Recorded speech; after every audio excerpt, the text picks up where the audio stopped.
Então, galera, vamos agora para as questões sobre Roma. O FMS. Sobre a história de Roma, é correto afirmar: paralelamente à versão lendária da fundação de Roma pelos irmãos gêmeos Rômulo e Remo, descobertas arqueológicas atestam que, antes de 753 a.C., a região do Lácio já era habitada por povos de diferentes etnias organizados em comunidades agrícolas e pastoris. Entre eles, os etruscos, que entre os séculos 7 e 6 a.C., expandiram seu território e controlaram a monarquia em Roma. Bom, essa alternativa está correta pelo seguinte: ela trata dessa origem mítica, lendária, e trata da origem científica. E como a gente viu na nossa aula, um dos povos que ocuparam Roma e ajudou na fundação de Roma, foram os etruscos, e eles dominaram toda a monarquia romana, Os reis foram etruscos. Junto com os etruscos, a gente pode citar também os sabinos e os latinos, também ajudaram nessa formação de Roma. Então essa afirmativa está correta. 2. O período republicano foi marcado por lutas entre patrícios e plebeus, as quais resultaram na criação de magistrados especiais, conhecidos como tribunos da plebe, encarregados de defender interesses jurídicos, políticos e sociais da plebe junto ao Senado. Essa alternativa está correta? Bom, em primeiro lugar, porque sim, rolou durante toda a República essa disputa de poder entre plebeus e patrícios. E o tribunato da plebe foi uma forma que o governo achou de manter o status social e agradar as camadas mais pobres. A gente pode estar citando agora aí como um tribuno da plebe, que é muito difícil de cair sobre esses dois caras, mas vai saber. Caio e Tibério Graco.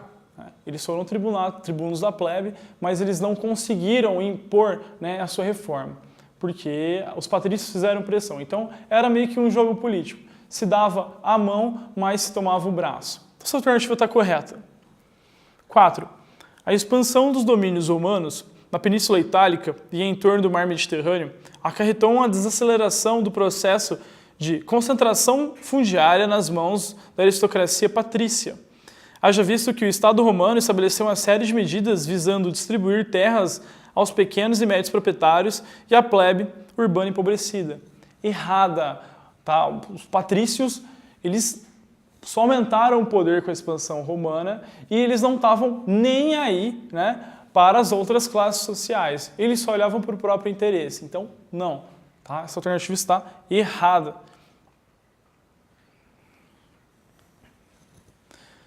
8.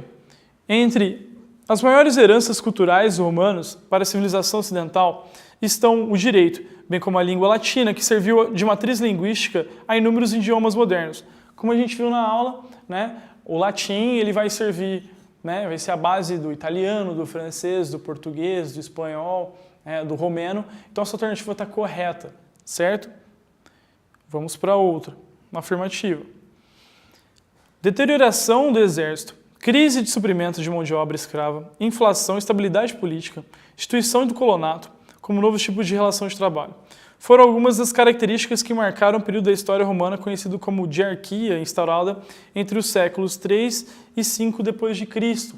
Bom, essa afirmativa a gente pode perceber que ela é correta pela afirmação sobre a crise do suprimento da mão de obra escrava, que gerou um impasse com os plebeus, a instabilidade política muito grande, e essa nova relação de trabalho. Então, essa afirmativa está correta devido a esses quesitos.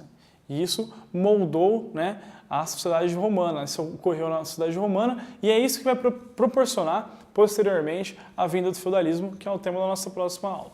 Isso, pessoal, muito obrigado e até a próxima.